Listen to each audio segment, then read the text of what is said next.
right, hey everybody, welcome to our monthly live stream for the TLB Club, for Thought Leisure Brand Club.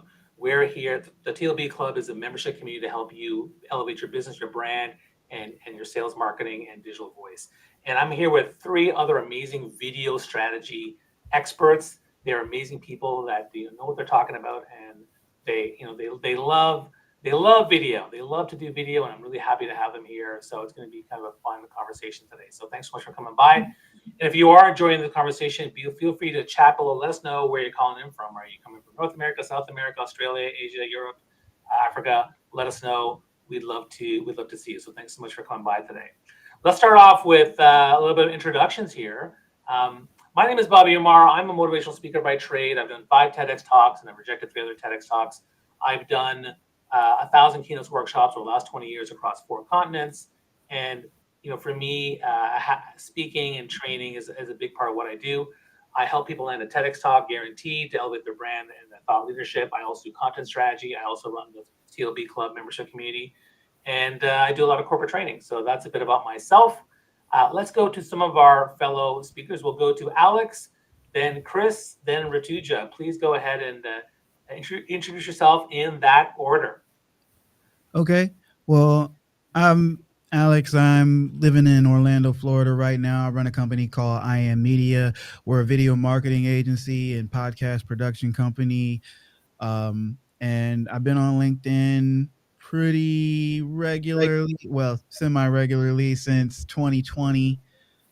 Taking some breaks here and there, but trying to make my way back now. And LinkedIn video has always been something that I prioritized because I'm a video guy.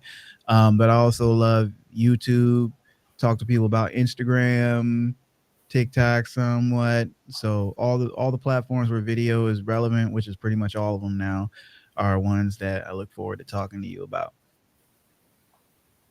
Nice, Chris, everybody. go ahead. Yeah, hey, good to be here. My name is Chris. I'm a VP head of content at a production accounting and payroll software company for entertainment like Netflix and Warner Brothers and all those guys. I have a long history in digital content. So I've worked in media, CNN, Huffington Post, Business Insider, built startups, worked on startups. I've run social video studios a while ago in Hong Kong. I've built out influencer campaigns across Asia for video game publishers. I worked at LinkedIn for a couple of years based out of Singapore as a managing editor for APAC. Video has always been a huge part of what I've done and what I've built as a part of content strategy. So it's always good to talk about it, and especially from a LinkedIn perspective and a multi-channel perspective. So cool to be here. Hi guys, I'm Rutuja. I am a social media manager. All my social media is by the personal brand girl. Basically, my job is to get founders to get their creativity out through video because we all know video is hard and it's hard to do it consistently. So that's my job with everyone I work with. And I focus a lot on Instagram reels and storytelling kind of video content. And I'm super excited for this to start and discuss some cool video strategies today. Okay, well, let's get to the first question, though, which is really why does video matter, right? I mean, people are very nervous about video, and they're like, I like doing video, but let's make the case first why video matters. Let's start with you, Chris. Why does video matter? I mean, how does it not matter in today's content landscape? It's everywhere. Just look at LinkedIn and the recent changes that they've had with promoting video. I mean, there's the TikTokification of video on LinkedIn, where they've promoted it in the feed. They've really pushed it up. And when you see a company like LinkedIn really pushing that aspect, where it's not typically considered a video platform in the past, it's a big deal. And I think all of us here can really attest to the importance of video across channels. People don't consume content in the same way that they did 10 years ago, right? Like it's a very much a visual medium these days. And you really need to have some aspect of video, or at least be thinking about video when it comes to creating any kind of content. It's hugely important. What about you, Rutuja? What's your take? I think video is such a cool medium to share energy, and it's a cool way for to get people to either love you or hate you. and you can't do that on text. Like you can talk and people can hear you, see you, and really either connect with you or not connect with you at all. It's super easy to do through video. And I think that your overall brand personality, to do it over text, it's a little bit harder. Like you have to maintain the messaging and make sure you use the right words, copywriting, etc. But video, if you do it regularly, keeps the personality of the brand really consistent, and every single piece of content aligns with your values and ethics, because it's literally like you talking to the camera all the time. Alex? Well, there's multiple reasons why video is important, but I'll just say when it comes to video, our brains literally can't tell the difference between you being in front of somebody and having them talk to you and watching somebody on a screen. And so when it comes to trying to really communicate your messages authentically, trying to communicate complex concepts quickly, and just telling stories better, video is going to be one of the best options that you have to make sure that things are communicated in the way that you actually wanted them to be received. And for you to start creating a relationship with folks before you even get to meet them in person, get them on the phone, send an email, you can already start establishing some of those emotional ties with your video content, because to our brains, it's the same as us speaking to one another. Awesome. And I'll say I always lead with my piece of data for the data nerds out there, which is, first off, more than 80% of all content consumed right now on the internet is video consumption. So that's a big thing. You all know this because you're all scrolling through TikTok and Instagram and YouTube and LinkedIn and all the different places. Yeah. So that's a big thing. But the other one I like is that, they say a picture's worth 1,000 words, but according to Forrester's research, a 1 minute video is worth 1.8 million words. 1.8 million words. That's huge. So That's getting crazy. involved, yeah. So getting into video content, I think, is a huge piece of your brand, about your thought leadership, and all that kind of stuff. Now, I guess I kind of want to get into, maybe, can you easily share like when you first started getting into video and maybe some challenges or screw ups you made back in the day? I kind of want to hear some of those stories. So let's go to you, Rutuja. Any beginner stories? I want to hear those. Yeah, I think the most fun story that I have is when I started recording content. I was like, okay, it has to be corporate and professional, and I'm going to wear like a really, like, an office kind of outfit, right? Like a shirt, and do my hair in a certain way, because I came from the sales background. And my mom saw the video and she's like, this doesn't even look like you. Like, it's a different person. What are you doing? Why are you not dancing and opening your hair and laughing and smiling at the camera? Like, why are you so boring? And and I did not expect that to come from my mom, to be honest, because she's like a perfectionist. And I was like, what are you talking about? Like, you literally are like, be perfect all the time, and now you're saying dance on camera. It doesn't make sense. And she said to me that you have to do who you are, you have to show who you are, and that is your perfect.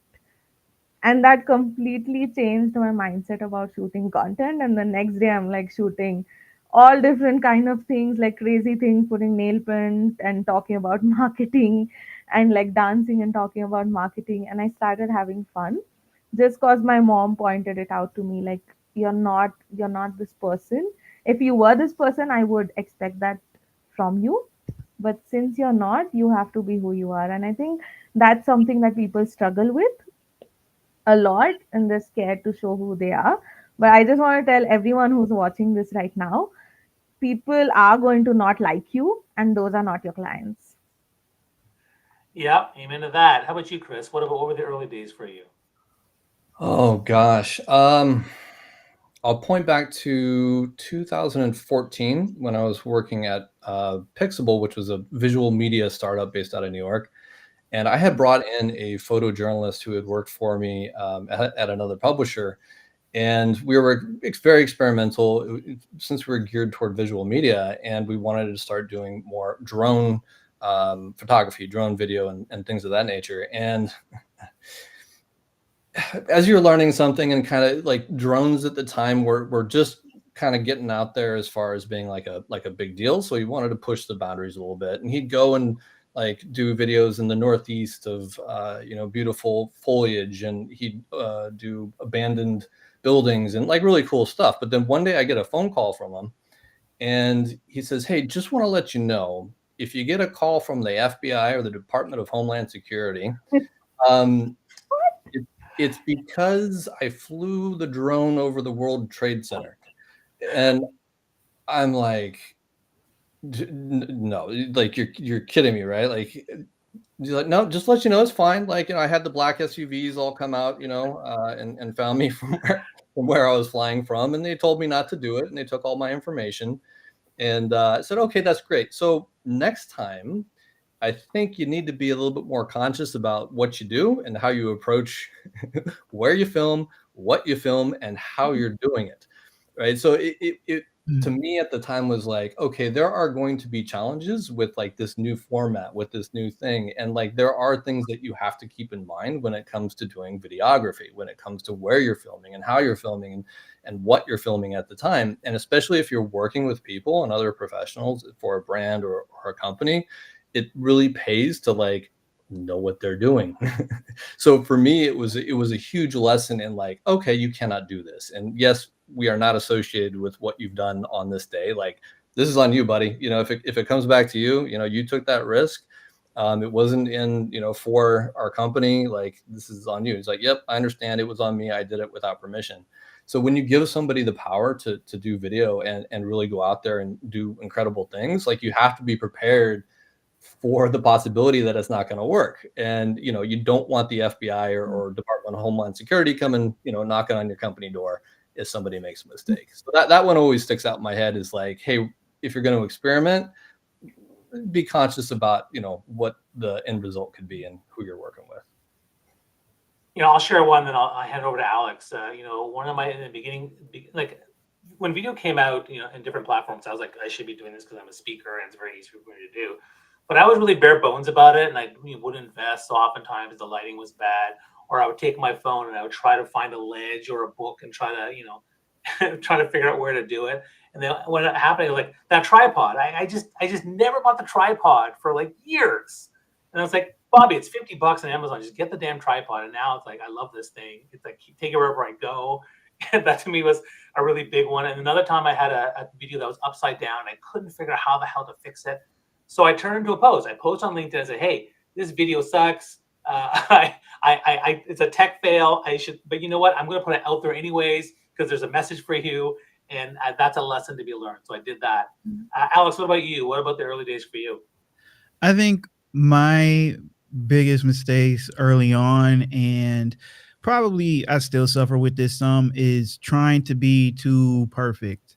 And what I mean by that is different from Rutuja. Is mine is trying to be too perfect from a technical standpoint, because I am a video guy, because I love all the lights and the tech and everything. Like, I always wanted everything to be high production value. I wanted to look cinematic and all those things. And so sometimes that would stop me from doing anything, just because it's like, well, I just don't want to put in the work to set up the lights. I don't want to, like, oh, I have this idea, but it would take so long to shoot because I'd have to start and stop and do all these things and set up different shots. And I mean, sometimes it's worth it to go through that trouble, but a lot of times I'm tired, bro. I got kids. I got like, I got a business I'm trying to run. Plus I'm trying to create content and be online.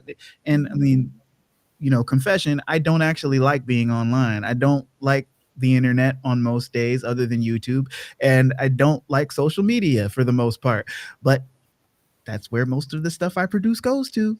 Got to do it. So it's like, catch 22s all over the place. So a lot of times it's really hard for me to get out of my own way and forget about the tech, or be satisfied with like a lower level of tech or production value. Also, I hate filming with my phone, but sometimes the phone stuff is just so good that you just got to go ahead and do it.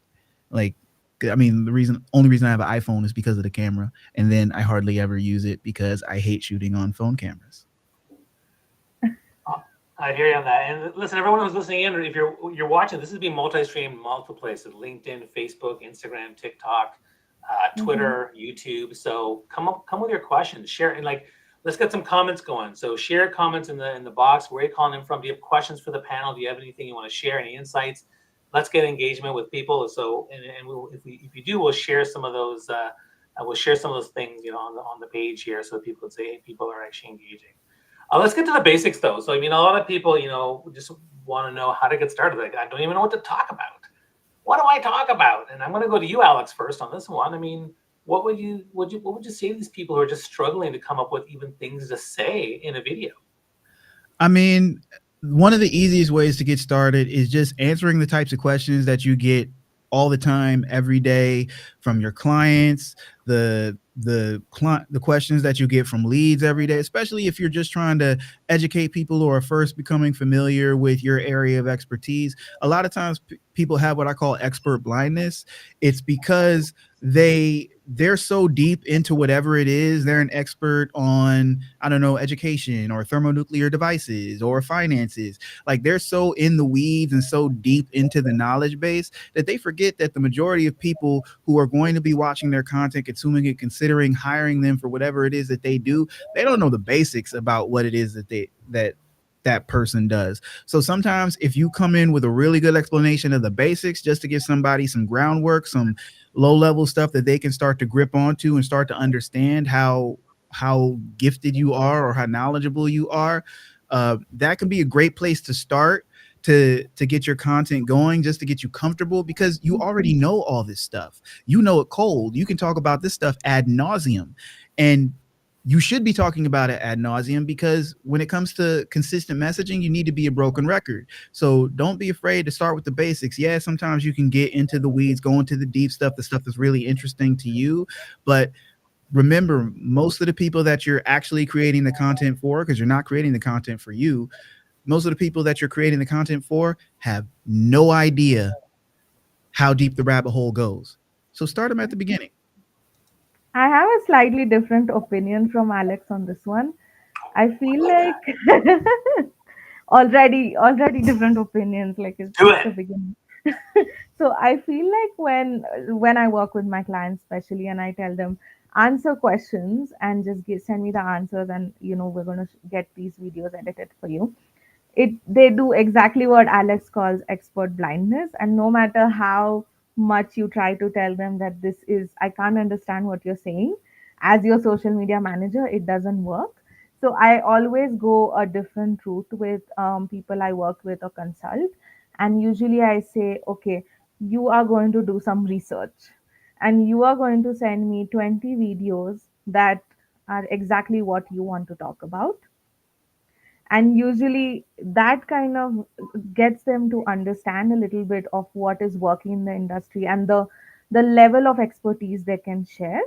And when they send me those 20 videos, we sit down and break down each video, and then they have a clear understanding of what's going to work. And then I ask them to shoot videos on the same topics, and usually these videos perform 3 times or 4 times better than them just answering questions, because they've literally done a crash course on what's working on which social media platform. So that's where I'm like, I don't want to just, usually I recommend people to start with research.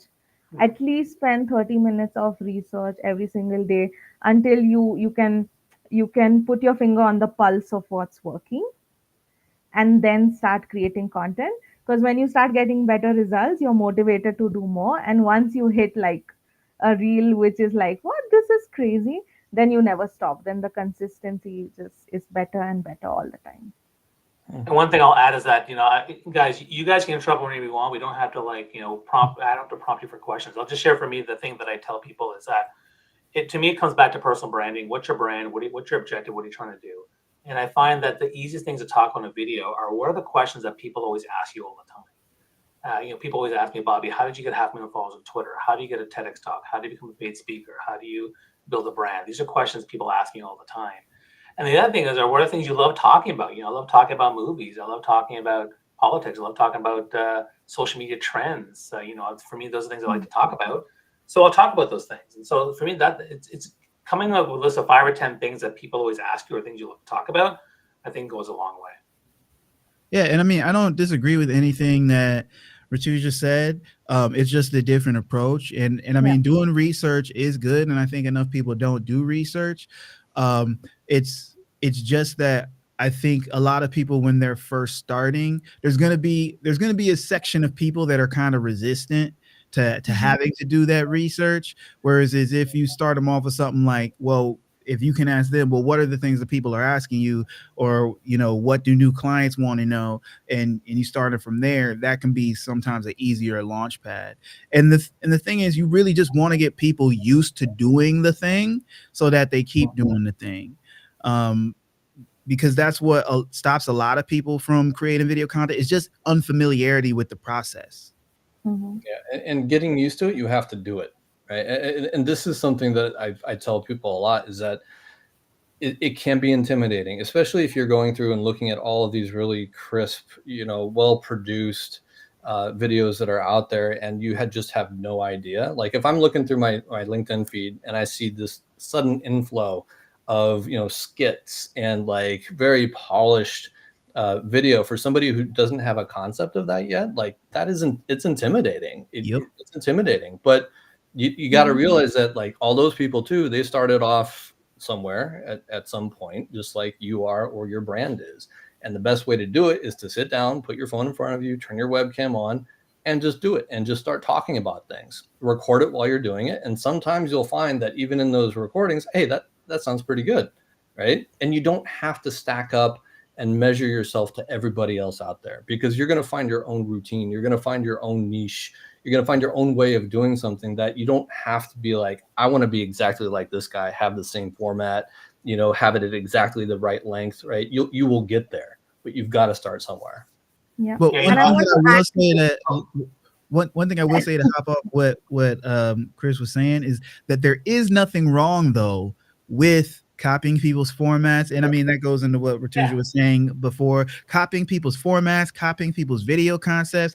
Like, imitation ain't just the greatest form of flattery, it's also one of the greatest ways to learn. Like when I started creating YouTube videos, because I have a small YouTube channel, basically what I was doing was like looking at the creators that I liked and being like, I want to make videos like that. And when my videos didn't look like that, I did more research on why do their videos look the way that they do. I found information. I started implementing that. Well, why do their videos sound like they do?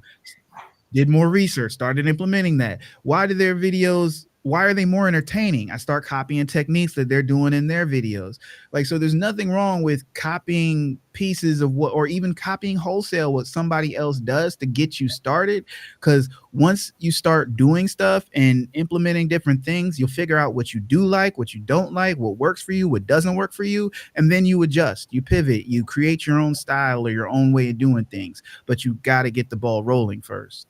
Yeah, Rutuja, I want go to ahead. actually add a little bit structure to this for just everyone who's watching. I feel like you have to map out where you are in your journey right now. That, like, for example, I'm scared of creating video, or I create video, the lighting is not good, whatever.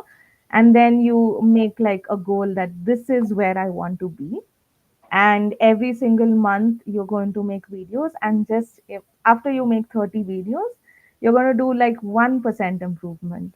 So okay, let me make my audio better, and then the third month you're going to be like, let's have better lighting. The fourth month you're going to be like, okay, let's do better hooks. And then the fifth month you're going to be like, let's do some storytelling. So start where you are and then improve 1% after every 30 videos or reels or whatever, and within a year you're going to be amazing.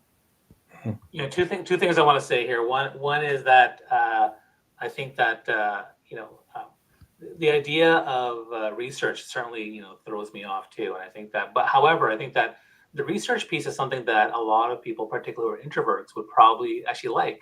Hey, I love planning. I love kind of introspection and doing some research and figuring Yeah, this thing me out too. and all that kind of stuff. So I think even targeting that to introverts to say, hey, why don't you do some research to get started is good. But then also getting started, to Chris's point, is also incredibly important. We launched a hashtag campaign with 3 other video content creators on LinkedIn like 4 or 5 years ago. It was called 10 Tips, 10 Days. And the idea was share 10 tips on videos over on 10 different days, spaced out however you wanted. And it was great. That thing took off and people were doing it. And the goal was to get them to just start.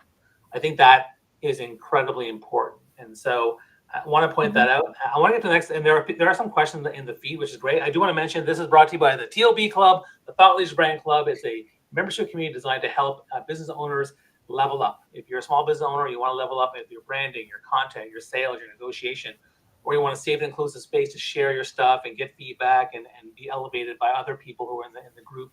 You get access to me, you get access to weekly coaching, you get access to some 185 different master classes we've done over the last 2 years.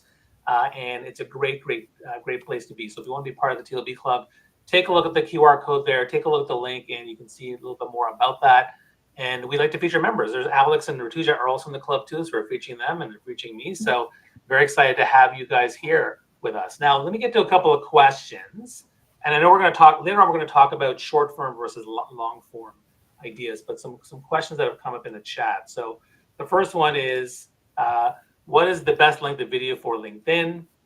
And then the other one is, what tools do you shoot when creating content? You said no to iPhones and no cameras.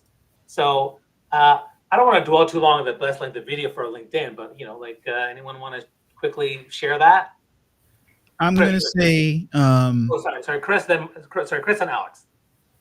Sure. So just real quick, the one format for the vertical video, if you want to have it get a chance to get in the reel in the feed, under 2 minutes, full stop. It's got to be under 2 minutes. LinkedIn does allow, I believe, up to now 12 minutes. I think it is. It might be a little bit longer for a video, so you can have long form. But if you want to hit quick newsreel, maybe have it get picked up by the editors.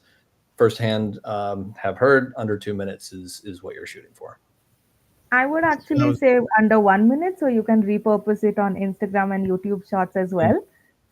So, and that it saves a lot of effort because sometimes videos tend to work on YouTube Shorts better. Well, interesting thing. Update. YouTube Shorts is increasing the length of YouTube Shorts. I think they've gone up to, I want to say 3 minutes. It's 3 minutes. Yeah. So really, I did not know this. This is a very recent change. They announced it a couple weeks ago. I think it might actually go into effect today, if I'm not I don't think it happened in India yet because I'm in India. Okay. It takes a little bit longer. Yeah, but they have changed it. And it should be rolling out. You know how these things go. Yeah. Like companies, the rollouts are not always smooth, especially on LinkedIn. But yeah, so they've gone up to 3 minutes, and that's going to, I think that's going to create a shift in the way that people are creating YouTube Shorts. And other platforms have been like that, where you can do longer videos in the vertical format and it goes into the Reels feed and things. Like YouTube is kind of slow on the uptake to me. But yeah, I think that's a good thing that they've gone. And I'll agree with Rutuja that, again, if you want to put video content on any platform, I would do all my videos a minute or less because it was easier for me to put it everywhere. So that's great. Now, if YouTube goes for 3 minutes, then you have, I would say, the option to go to 90 seconds, which now you can do Instagram Reels and still do YouTube and TikTok and everything else. One of the things I'll also tell you about this thing is that, and I'll use my Twitter example. When Twitter increased from 140 to 280 characters, everyone thought that's going to be the death of Twitter and allowing longer posts and what's that all about. But the truth is, even though people will do longer tweets, there is still value and merit in these short tweets. You still get a lot of goals. So there are people who are going to still do kick-ass with 10, 15, 20-second videos. So don't feel like you have to. But to me, I'm big on the repurpose. I'm like, okay, if YouTube is now going to 3 minutes, then now all my videos can be up to 90 seconds, and I'm happy to do that. I think that's a great way to go. For now, I like to keep them always a minute so that I can repurpose it. I post on LinkedIn, then I post on Instagram, TikTok, YouTube, and all those other places. But I always start with LinkedIn first. That's kind of what I want to talk about repurposing. I think this is something that is huge. So, as an example of repurposing, yes, you should probably have under 1 minute for a certain platform. You should have different time lengths for each one, but you need to think about that when you're actually producing the content in the first place and which channels you're going to be cutting up certain parts and then distributing them to. for example, I did a quick interview the other day with a founder and CEO, and then I had specific questions that I know, like, these are going to be good for LinkedIn. This question is going to be good if I provide them this clip for them to share on their Instagram reel.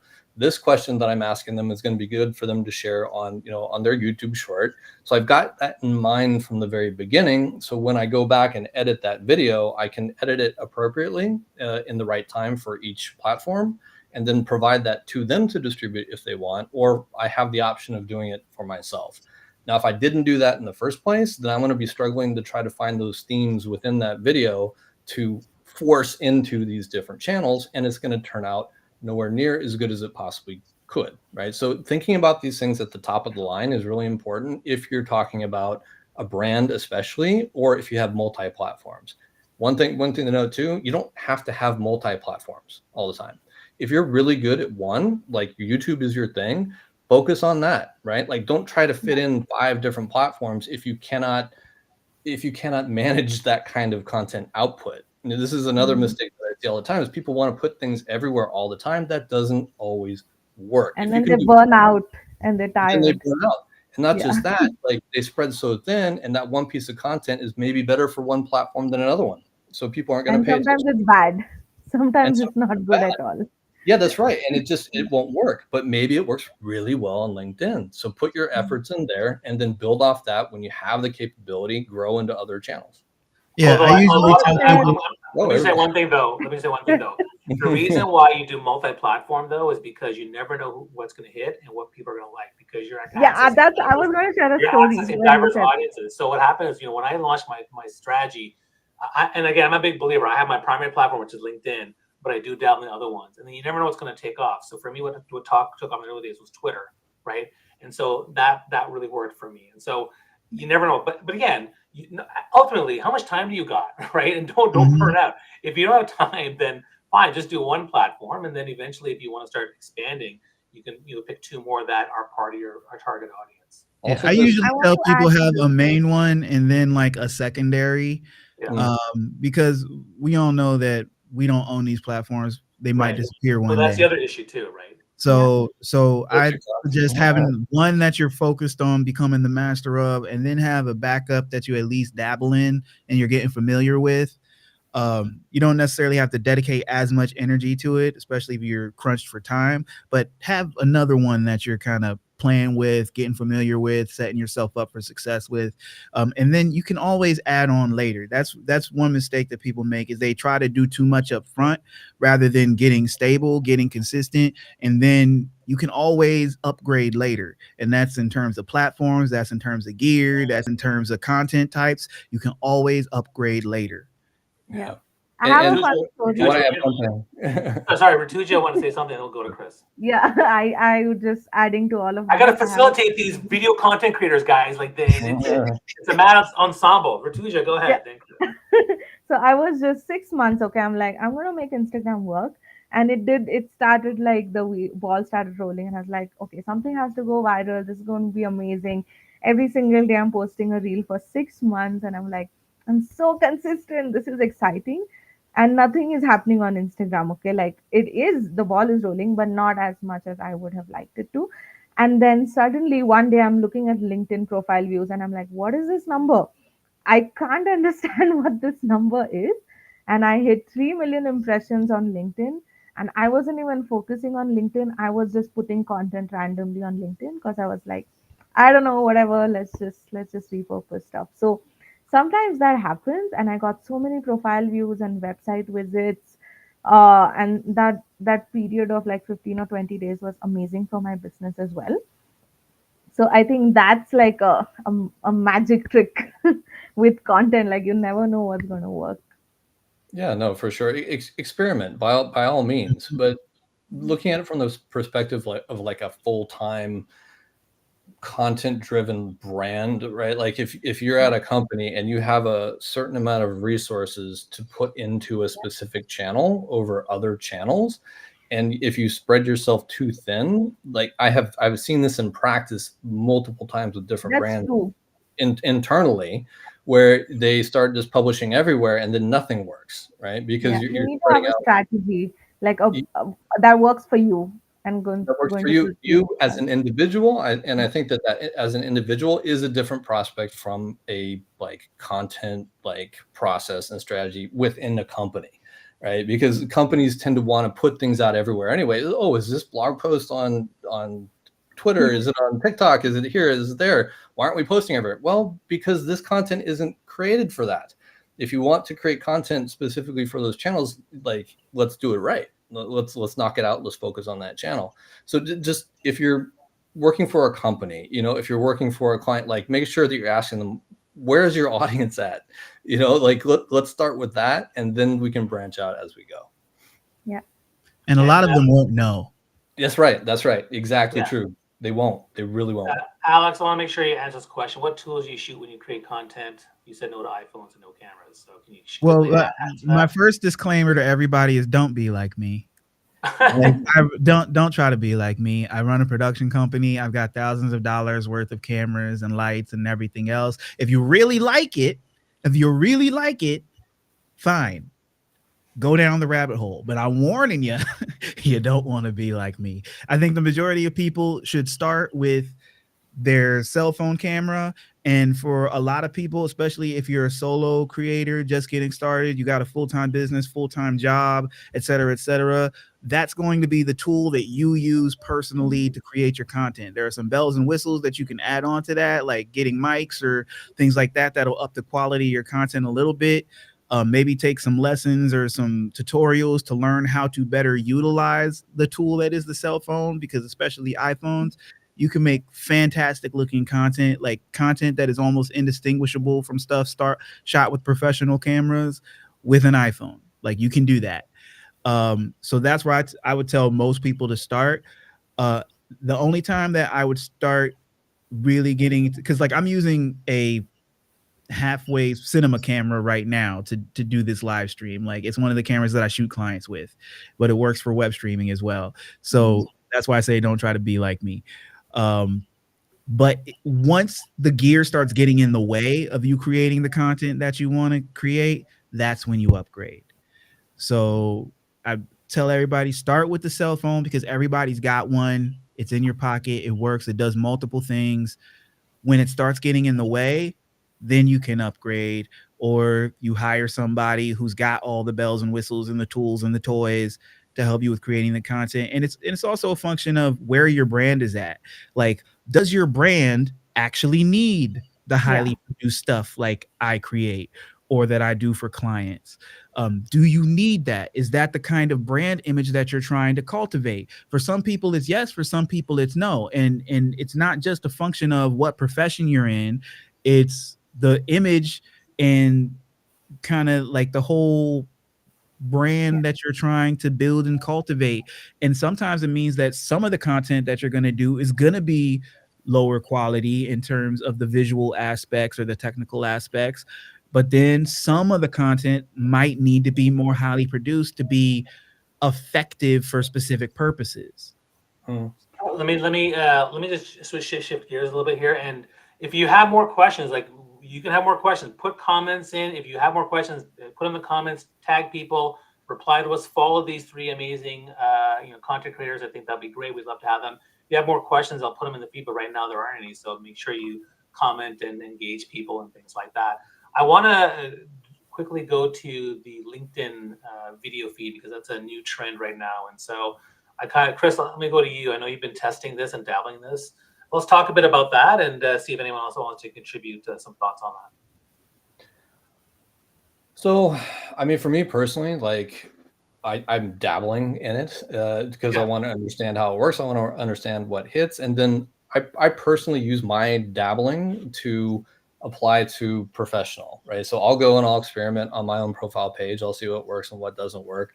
And then I'll say, okay, maybe we can do this for our brand. So I'm kind of like the guinea pig for that. I mean, that's what I do anyway. Like I like to test out polls and different kinds of things and see what really works.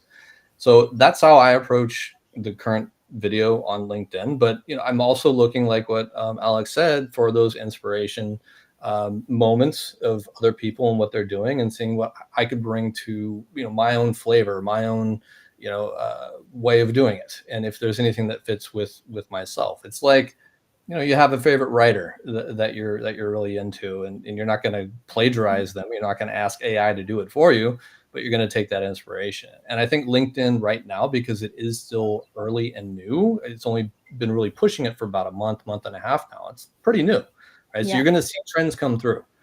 Suddenly there's going to be all kinds of skits, right? Like TikTok style skits. Then you're going to see people talking to the camera with top fives like one week. Then you're going to see something else come the next week. So just take it as a whole, right? Look at these trends that have come through. Look at kind of what they're picking up and what's showing up in your reel, because that's a good indicator of what the LinkedIn team is picking and promoting at that time as well too. And then I'm trying to think about how I can apply my own spin on things. What can I test? What can I try? What can I see that will work that I could transfer into my business and into my company? For example, I have one guy at our company who I know is really super knowledgeable about a very niche subject. So whatever he does, it's not going to get into that feed. It's just not, because that's a very like career focused. LinkedIn is very career focused. So anything careers or knowledge base is going to hit. But if it's really super niche, I don't have the expectation that it's going to make it into that feed. My expectation is going to be that if I do something really niche with him, it's going to reach the right people, right? Like maybe it'll get like, I don't know, 2,000 views, but those 2,000 views are by people that we want that content to be seen by. So that's going to be my goal. Mhm. I would You know, like to add to this actually, go ahead, Rutuja. on what I've noticed, like because I post a lot on Instagram. On Instagram, the emotional storytelling perspective videos work a lot. And just in 1 month, I've noticed on LinkedIn, the technical value based videos work. Like, how do you use polls on LinkedIn, for example? Like, really technical, but value based, but still that has a common denominator that everyone needs it. Those kind of videos are working on LinkedIn more. But again, as Chris said, like it's too early to kind of understand. Like Instagram is set, like storytelling perspective, reels work the best now, with like little bit editing, clean editing. But LinkedIn is too early to tell. Like the trends are going to keep changing. But knowledge base, again, That, like yeah, yes. your knowledge base is gonna work well. There's one guy, Patrick Caligari. He does entertainment videos. He's been doing them every single day. He's a producer who worked in what was it, unscripted shows. But as you know, the entertainment industry has been having hard times. So he started doing this a lot on LinkedIn every single day, and now he's built up a really solid following of people in the entertainment industry who are That's engaging. interesting. Yeah, and it's getting picked up on like the editorial storylines that the LinkedIn editors Mhm. are writing, and that's another channel, but another discussion. But he's basically transitioned from I cannot find work to hey, I'm going to be a knowledge base expert and sharing this in these short videos, and it's really worked well. Like people in the entertainment industry who are producers, who are line producers and grips and key grips and stuff like that are following him, right? Like they are picking up that knowledge from him. So you can find those opportunities and be very effective at video. One thing I Yeah, want to add just about the LinkedIn thing, though, is that they launched this whole thing with the beta feed, and I've had a few videos show up there, which is great. And I also believe that general platforms like LinkedIn and Facebook should have all the different options available to them. The challenge that I'm seeing, though, is I saw that Rutuja had a video, and she told us that hey, it's got 300,000 views. Wow, that's amazing. Okay, and then Roy in our community group said, hey, I got a video that's got 3 million views. I don't understand what's going on. And I was like, I was getting kind of jealous. I was like, oh, let me keep doing this. I finally got one that got 1 million views. But the part that kind of floored me was that these people were getting these great views, Rutuja and Chris and Roy and a bunch of other people.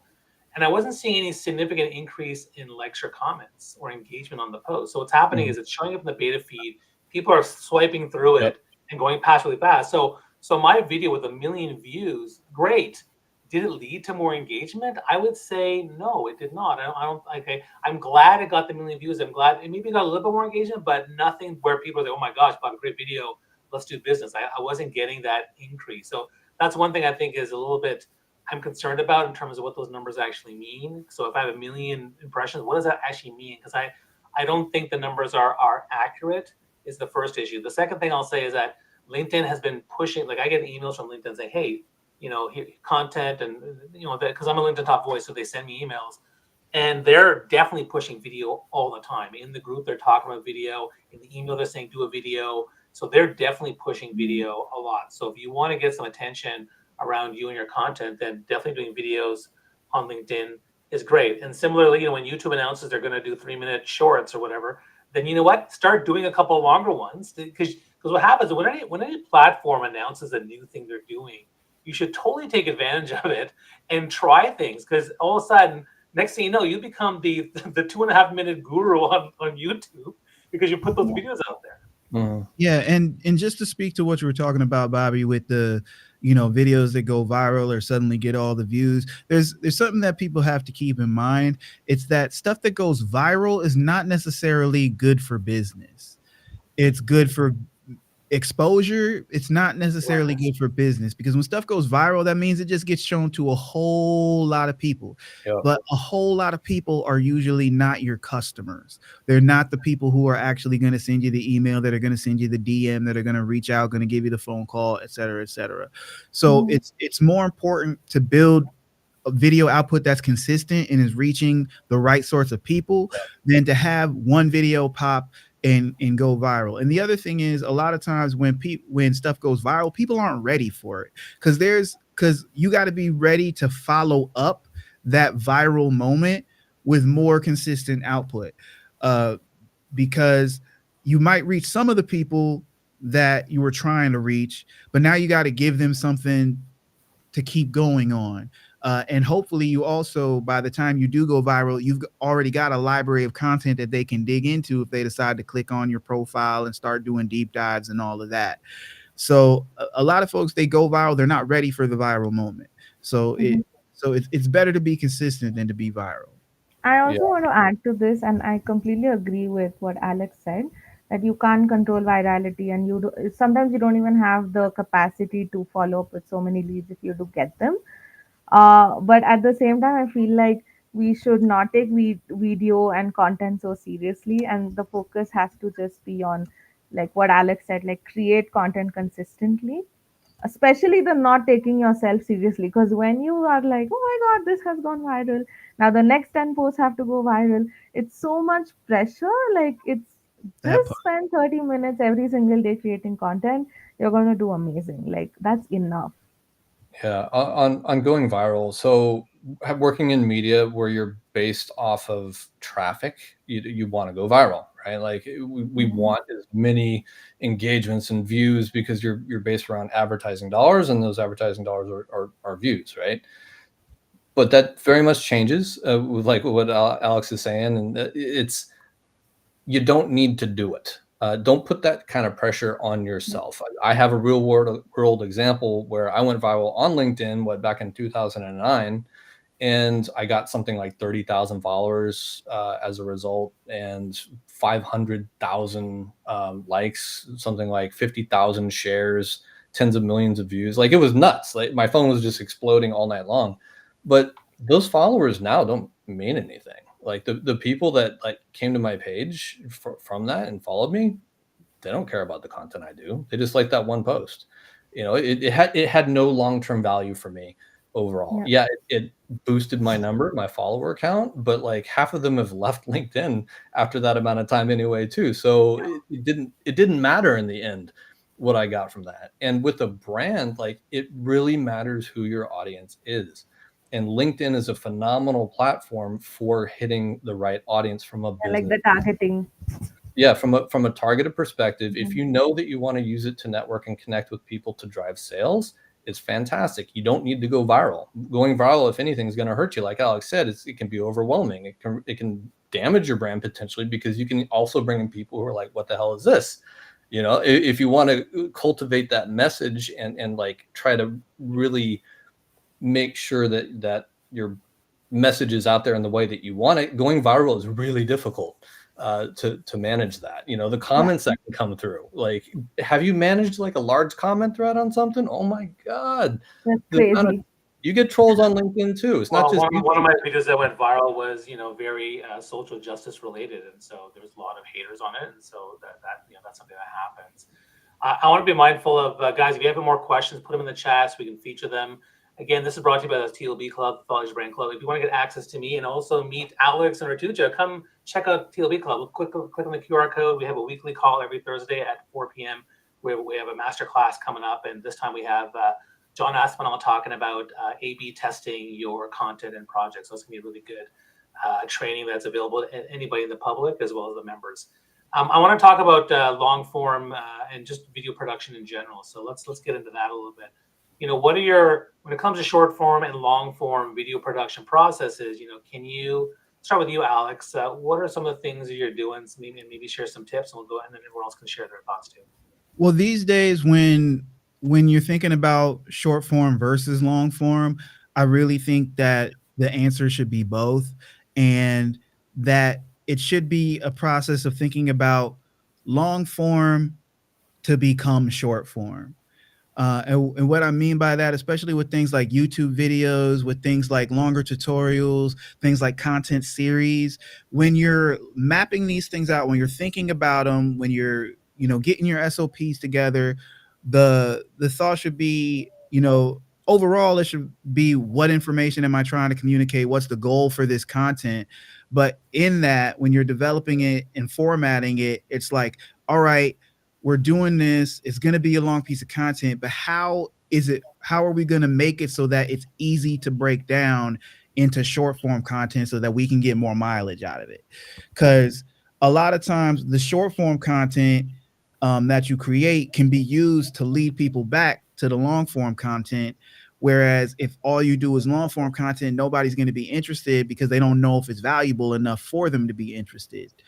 And that's not saying short form content should only come from long form content. It shouldn't. You should have short form content that is just short form content, because it can be, depending on what platform you're on, there's a high level of discoverability. You can get new audience members. It's just all sorts of benefits for doing short form content, easy to consume, et cetera, et cetera. But when you are approaching long form content, be thinking, how can I effectively and easily turn this into short form content? And that may lead you to think about different ways of constructing that content. Mm-hmm. I feel like I want to add some perspective also to what you just said. Like, if you're going to shoot long form, then you have to think about short form as well, because that's just better. But I also feel like some people are just not made to do short form and long form both. Like, either you're like, I feel like most of the clients I work with, they're either great at long form or short form. And it's a lot about identifying who you are as a person and what you feel comfortable doing. Because if form, then doing long form is not your forte, because you can't stretch that story and the entertainment for so long. And sometimes you're so good at long form that you just can't fit things in under like 2 minutes or a minute.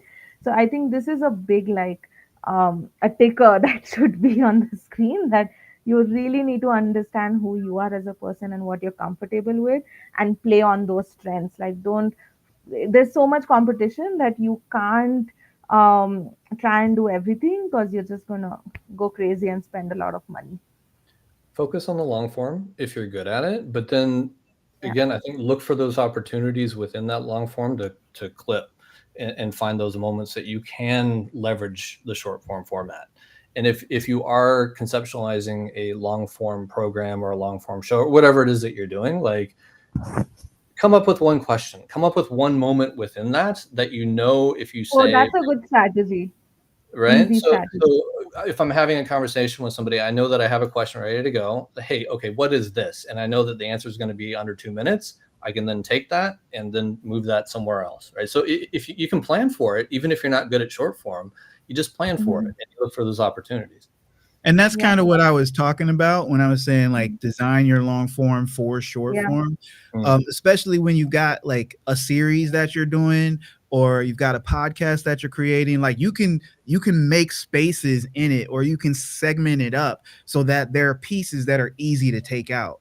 Like, if you've got a podcast that you're like, if you're doing a podcast and you're going to be doing the podcast for however long podcasts go for, maybe there are sections that you set up in the podcast. Like, every time you have a lightning round of questions that you do with somebody, or there's, Oh, yeah. if you're like a tech-based podcast, or you're in some kind of, business that uses a lot of digital tools or something, maybe there's a feature that you do every other week or every week where you break down one of your favorite tools and things. Like, those are things that you can set up that are easy to, like, take out of the big thing and make into a smaller thing. And also, it's not necessarily just having things that come from a long form piece of content that can be under a minute. It can be something that's an hour long where you set it up so that you can take 5-minute chunks out of it for shorter videos, or you could take 2-minute chunks out of it for shorter videos, things like that. So that way you can have different lengths of content that you're pulling out of your long form content,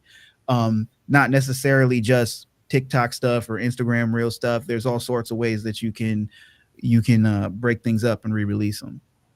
Let me share two things. So one is that, I've been a speaker for 20 years. I've trained speakers to be paid speakers as well as, TEDx speakers. And, most people don't want to do long form. They're very nervous about it. It's hard enough to get them to speak for 3 minutes about anything. So it's very, very difficult. So I think a lot of people will be more comfortable starting with short form content.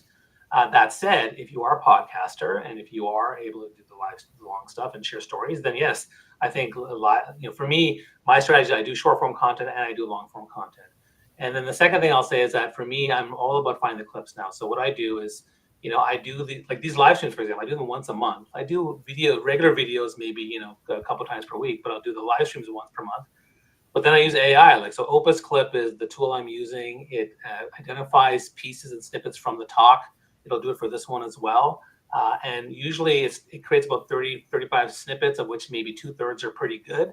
And I use those. And so I've been using them for all the live streams I've done. I now have hundreds and hundreds and hundreds of short clips that I've vetted and are either featuring me or featuring one of my speakers. And I'm happy to share that content because to me, it's win-win. So I'm sharing that nugget that Chris might share, or Rutuja might share, or Alex might share, or it might be me sharing a nugget. So for me, that's been fantastic. I've been using that significantly, and not for LinkedIn per se, but I've been using it for TikTok, YouTube, and Instagram. It certainly has been working well for me. So there are things you can do. Definitely, if you are doing long form content, make sure it's vertical really helps. And using tools like Opus Clip that I was using. There's other ones as well, but that's what I'm using. And I'm able to get those short form clips because it just saves me time from having to search through it or hire someone to search through those things for me. So that's kind of what I've been doing. One thing I think we haven't talked about yet, and I do want to bring up, is we've talked all pretty much about like on camera and not taking other video, right? And how do we repurpose other video to the benefit of our feeds? I want to bring this up as an example because with my company and my brand, we work with different film productions. So I basically have a library of films and movies that I can take a clip to edit and to share, and I'm able to do that without any kind of copyright restraints. So for example, Terrifier 3 came out recently. I don't know if you guys have heard about that movie. Gore fest, pretty wild stuff. I'm not going to see it, a bit much for me, but it came out. It was one of our Tide productions, and I found a clip of Art the Clown coming to the window of a bar and seeing Santa Claus and being like, and then he walks off screen. So I took that little tiny moment and tied it into our brand and, posted on our LinkedIn page. And it's a video, it's related to our clients, and it's in our stream. And I was able to write copy around it, and it works. Right. And that was a very fun short content as well. Yeah, and it's fun Fun content, right? It's visual content. I could have just wrote, our client released this and we're very proud of it, right? But why not take advantage of that video when we have that library, when we have that opportunity to do so? Many brands have these opportunities that they don't recognize. There may be video that their small businesses are shooting all the time. You can go and look for these things and find them and find copyright free stuff and repurpose it. So don't just think of video as you're in front of the camera all the time. There's opportunities out there everywhere. Yeah. And I think an example of this would be like memes and these kind of things get so much reach and engagement and shares. It's really fun when it starts working. Yeah, and think about what catches people's eyes. SpaceX the other day had the rocket launch where they caught the giant booster. If you were on LinkedIn, you probably saw this. People were posting clips of it like crazy, and there's a reason why they are, because it's incredible. So anybody in technology or engineering or who would catch the eye of this kind of visual content, that's a win if you post it. I posted it. I got a lot of people who connected with me. And it was easy to do. Yeah, Mhm. and there's and especially Rutuja probably knows this really well because she focuses on Instagram and things like that. Um, Borrowing people's content like that and just finding a way to tie it into what it is that you're doing, write copy around it, write a post around it, just so that it doesn't have to have anything, inherently in the content to do with your brand. But if it's a moment from a movie, a story, if it's Yeah. something that happened in real life that a lot of people know about, if it's something that's trending, if you can just find a way to make it relate to what it is that you got going on or what you talk about, that can be a win. And it's something that you don't have to create. Yep. Hey, so listen, guys, it's been an hour. I want to thank you all for being here. If you guys have any more questions for the panel, you can take the live stream and share it on your networks. You can put comments in the question. You can tag them. Make sure you follow these people. I want to thank you guys for your time. I guess we'll maybe end with some kind of final thoughts of where people follow you. So, Rutuja, any final kind of thought and maybe promote your stuff? Where can people follow you? Yes, follow me on LinkedIn and Instagram. My username is the personal brand girl, super easy. And anyway, if you're watching this on LinkedIn, you're going to find me easily. And I mostly post about my learnings on business and perspective, and a lot of like, let me tell you the truth kind of content. So that's what I do. And if you want to know business perspective and you're like, I feel stuck with video or blah blah blah, then just follow me, and I hope I can help you out. Thank you, Chris. Go ahead. LinkedIn, that's where to find me for sure. Long time LinkedIn user. I post about careers a lot, so career advice and kind of how to navigate that world. I also post about content and content advice, sometimes writing, marketing, and things of that nature. So yeah, always happy to engage with folks who would like to on LinkedIn. Alex, go ahead. Yeah, LinkedIn is the best place to find me, kind of like everybody else. And I mostly post about video, things that are happening in the world of video, like the YouTube shorts being extended, things like that. Content strategies related to video. And sometimes I post stuff about health because that's been a really big focus in my life for the last couple of years. And just a general word to everybody out there. If you're going to get started in video, please just keep pushing through that point where you don't like what you're making, where you're self-conscious, because when you first start, you're probably going to suck. Almost everybody sucked when they started. And you got to just do enough of the sucky stuff to start getting to the good stuff. And sometimes your judgment on what sucks versus what doesn't suck is completely skewed because you're probably your biggest critic. So once you start getting stuff out there and giving people a chance to give you your props, you might be surprised. You're probably a lot better than you think you are. Yeah. Thanks, guys. And for me, I help people land a TEDx talk. I'm currently running a 5-day challenge this week. If anybody wants access to the replays and or the training there, to me, my goal is to help people become thought leaders, to build their brands, to get more speaking gigs, to get more opportunities. And of course, this is brought to you by the TLB Club, Thought Leaders Brand Club. We're a membership community for small business owners to help you elevate your brand, your business, your sales, your negotiation. Have the support of amazing people like video experts like Alex and Rutuja, like career experts, LinkedIn experts. We have a lot of amazing people in our community. You also get access to our weekly calls, which is on Thursday at 4 p.m. There's 185 masterclass we've built over the last couple of years in our vault. And of course, you get access to coaching and some amazing people there. So think about that. Click on the QR code. You can learn more about what we're doing. This video is obviously public. You can share it with other people and feel free to ask me more questions. Thank you to Alex. Thank you to Chris. Thank you to Rutuja for being part of this. A great conversation today. I really appreciate you guys.